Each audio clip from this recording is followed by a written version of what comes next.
All right, we're going to do a quick trading day recap here. I usually do these by myself. I do them every day. I can start recording them if you guys like this video.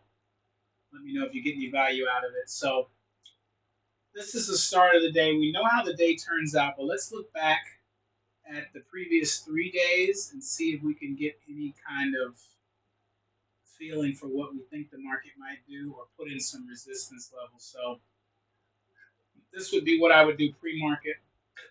So there's definitely a touch here. This is a level here. This kind of broke out of it a little bit. Both of these did, but still the same general area here. A little bit above and below. It looks like we got a level popping out here. Maybe here. Yeah, maybe there. This looks like this could be a level going forward. Say from here forward, it looks like it's a level. And then you definitely have a small one here. So we come to this day here. And we have these levels in here. They don't really help us today, it looks like. But let's say, for instance, that we waited until 9:30.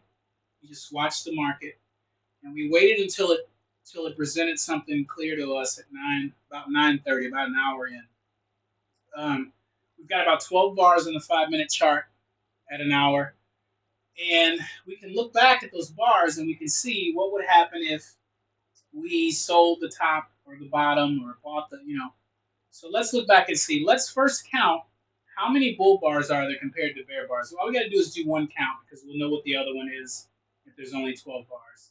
So 1, 2, 3, 4, 5, 6, 7, 8, 9, 10, 11, 12. So we're counting all the bars, not the one through here. We've got 1, 2, 3, 4, 5, 6. We've got 6 bull bars, and we have so we got 6 bull bars. We have 6 bear bars, right? So let's check the strength of the bull bars. How many of them are super strong? How many of them would you have bought above because you thought the trend was going to continue? Well, this one, you would have bought above it. Pretty strong. That's one. So let's do this. Let's go. Let's do strong bull bars. Strong bull, 6 of those. And, well, no, we'll just do bull. There's 6 bull. There's 6 bull bars. Okay. Strong bull. There's 6 of those. Or no, there's not 6 of those. There is something like 3. And I do this in my head, guys. I'm just doing it here so you can have like a little framework for doing it yourself if you want to do it by yourself. So this is particularly strong. Yes. This is strong. Yes. This is strong. These are okay. They have bodies about the same size as the wicks. So I'd say only about half of them are strong. So I'm going to go with 3 there. All right. Now, let's do the bear side. Let's do the bear argument. All right. So we got bear. And we know there was 6 of those. Bear, 6. How many of them were strongly bearish? How many of them were big, closed at their lows? Wicks at the top are fine, but we want to see little to no wicks at the bottom. We've got 1. We could kind of count this, but the wick at the top, I'd say 1. I wouldn't count this. This is like a doji to me. I'd say 1 to 2. If you want to be generous, make it 2, but I'm really going to say 1. So out of the 6 strong bear bars, we've got 3, and we've got 1. So if they're strong bear bars, how many of them could you have bought the top of the 3, could you have bought the top of that would have resulted in a nice trade? This one would not. You would have lost, never traded above. This one would have worked out. This one, at the time right here, it doesn't look like it worked out. Traded below it. And I mean, it's still within the bars range, but this one really wouldn't have worked out. So I would say stop profits, because you would be a stop bear even if you market it in at the top. That's only one of them. All right, bear bars. Of the one strong bear bar here, Make that bear. If you sold below it, would you have made any money? Well, if you sold below this one, you sold below this bar, you ran down for about 2.5 points. So I'd say maybe if you're looking for equal distance to from your stop to your profit target, not a very good bar there. And the other bars, the other bear bars, you couldn't have even traded below them. So you're going to say profit shorts, or no, what am I saying? Stop profits. One. You made money on one of them. All right, so you're stacking these up. You're getting information, right? Okay, you're getting information on who's stronger right now, the first 10 bars. And you're doing all this. You're not doing it. You're not stopping here and going, oh, let me do this. You're doing this as it comes along. So let's look at limit profits. Okay, let's look at of the 6 bear bars, of the 6 bull bars, how many could I have bought below? Like say the bottom third. So we'll say bottom third. How many could I have bought below the bottom third? Or the bottom third? One, uh, two, this didn't come back, 3, and 4. So of the bottom third, I could have bought below 4 of those bars. Okay? I could have bought below, so limit orders. Okay? How many of them led to profitable? How many profitable um, orders did you have buying below bars? So this first one I could have bought below. This was definitely could have been profitable here. 6 points up. This one I could have bought way below. And if I bought, say I bought here, I would have had to suffer that, which isn't terrible. I probably could have did that. And then, but I would have gotten this out of it potentially, maybe here or maybe here.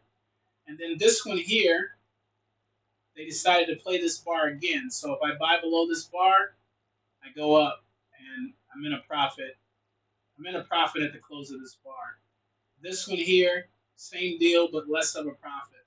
So how many is that? That's 1 bar buying below, you made money. That's 2 bars.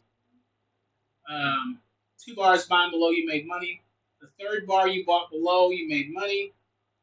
And the fourth bar you bought below, you made money. Okay, so that's 4. That's 4 of the bars you made money. Let's see of the limit um, bears. So we're going to be looking at the top 1/3. If I had sold the top 1/3 of these candles, of these previous candles, would I have made money of the previous bear candles? So how would I do that? If I sell the top of this one here, I don't make money. If I sell the top of this one here, I don't make money. Looks like I might have made a little bit later, but I don't know this is coming. I don't know any of this is coming, okay? Just analyzing from the first 10 bars. Sold the top of this, no. So no, I can't make money on limits. Okay, so the bottom 1/3, I made no money on limits. 0. All right, so now going forward, we know a bunch of things here. We know that the Bulls are stronger than the Bears. Okay, because for there to be, hold on, did I ever fill this out for the Bears? Strong Bear bar. What we say, 1? I think it was 1. Nope, someone's calling me. Okay, so 1 strong bear bar. Stop profits, maybe 1. And then 0 buying below bars has made money. But you look at the Bulls, they've made a profit. They had more strong bars. They've made more money on stops, and they made more money buying below bars. So what this tells you is that going forward, you should try to be bullish, and you should try to be bullish being a limit bull. So let's look at all the lows that you have to choose from. You've got this low here, this low, you've got these lows, you've got this low, you've even got this final low here, and then you have a big gap bar here. So I'm going to count this as a low also.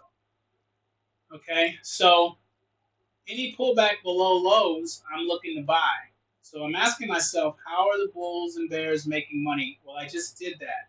I just did that in the first 10 or first 12 bars. Okay, bulls, they're relatively balanced with the bars they're giving, but when the bulls give a bar, half of them are strong, and I can make money buying on or below half of these. Okay, so as this day plays forward, what you have to be thinking about is how can I get in the low bars? Okay, so green bar here, you could buy on a stop, but you only made profit once doing that back here. All right, so what do? You buy on a limit. I can buy right here and make money. Same thing with this bar. This bar traded above this bar. I could buy on a stop, but look, it pulled back. Buy on a limit. Okay, this big bar traded above this bar. I could buy on a stop here. It's a nice big bar, almost as big as this one. I could buy on a stop here, but I want to push up. Maybe could have bought this scalped out. Okay, but still, once again, buy on a limit. So if I take this big bar here, cut it in half, this will be the 50%. Didn't quite reach below this bar, but you could also use this bar. Okay, because what this is telling you guys, when the strong bears can't make money and the limit bears, which are the weaker party, remember, limit order stop market movements, they don't initiate them, but they have the power to stop them, because limit orders are going to sit in the market. Limit orders are going to sit up here above bars. So as price is advancing, it can stop a limit, it can stop a bull push, but they're not going to initiate it. You need stop bears to do that. Okay, so remember that. So if limit bears are not making money right now, all right, what why would I think that these are going to fail, or why would I think these are going to succeed? Because this was initiated by a limit bear. It was also a stop bear because they drove the price down. All right, they drove the price down. You need initiative to say I will accept a lower price because you think it's going to be much lower. So there was some stop activity here, but at the end of the day, um, they're selling the tops of bars. So it doesn't really matter what their intention is. They're trying to get in at a better price. Okay, that's what they're trying to do. So I could have bought the low of this. This is a doji here. Okay, what would buying the low of this have done?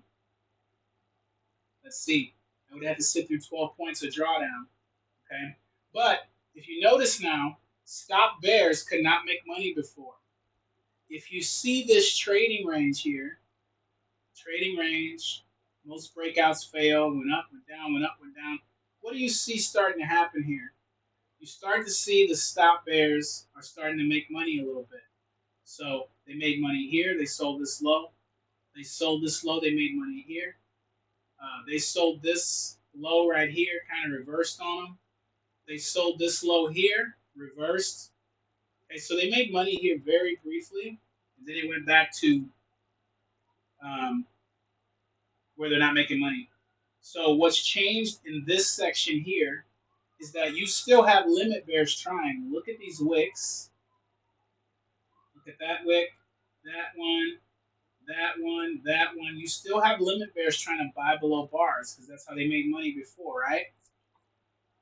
It's just not working anymore. So if limit bears are not able to make money, then stop bears must be having a better time now. So this is going to change a little, all right? But you're into trading. You're midday now. You're below this low, okay? This big bar here. It takes out this bar here briefly, takes it out officially, but then immediately reverses. Okay, limit activity, limit activity here, buying below bars. So I can take this premise here. I can take this premise here, and I can buy below all of these bars right here. Okay, I could have bought below this one too and made a little money. I could have bought below this one and it traded all the way up to here. I could have basically played this bar long because it traded up here. But now it shifts back up, and what do you see now? What do you see happening now? Well, the limit bulls can still make money. I buy the 1/3 of this, I make money. Okay, I it pushes up. I try to buy the 1/3 of this, it never makes it. But if I think breakouts are going to fail, I could even try to buy this one here, or buy this close here. Okay, if it's going up, now I'm starting to see stop bears make money or stop bulls make money. You buy the high of this, it went up right after you made money. But look, tried it again, you failed. You had to buy below a bar now, right? Buy below a bar. Buy below a bar.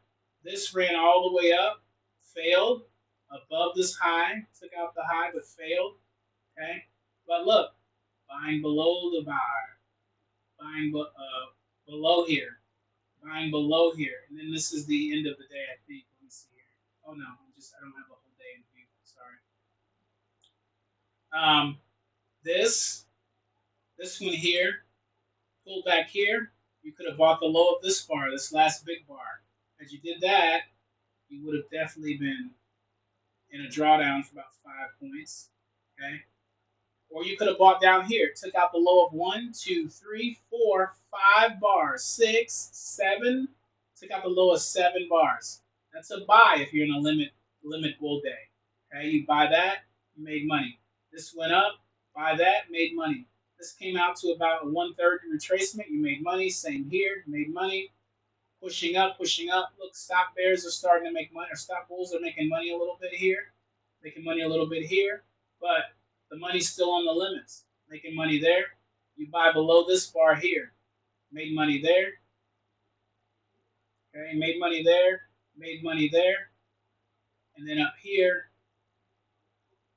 made money here, made money there. Buying this candle with this candle, the breakout below this is going to fail. You were presuming, and you made money there. So this is something that I do. And I do it as a recap, and I also do it as I trade live. But these are very powerful questions. So ask yourself: there's 6 bull bars, 6 bear bars. How strong are they each? What strong ones? What happens when I try to take orders above and below them? What happens? Just look back on the chart. What happens? What happens back on the chart when I try to take orders as a strong bear, which means I'm selling the lows of these because I know it's going to be lower. What happens when I do that? Right? And you can get a pretty good idea of what the market's doing. And then when it changes, when you start to see that, okay, the bears couldn't make money on stops. Out of all the 6 bars, they only made money on stops once. Well, look, now they're making money on stops. Made money here, made money here, made money here, but only briefly. So maybe they're a little bit stronger, but is it enough to reverse? I don't know. And this is all before I add any trend lines or anything like that. This was a wedge. 1, 2, 3, pushed away. So hope this helps. Let me know if you like this kind of thing, guys. I will do more of them in front of camera and stuff. And I'll see you in the next one. All right, peace.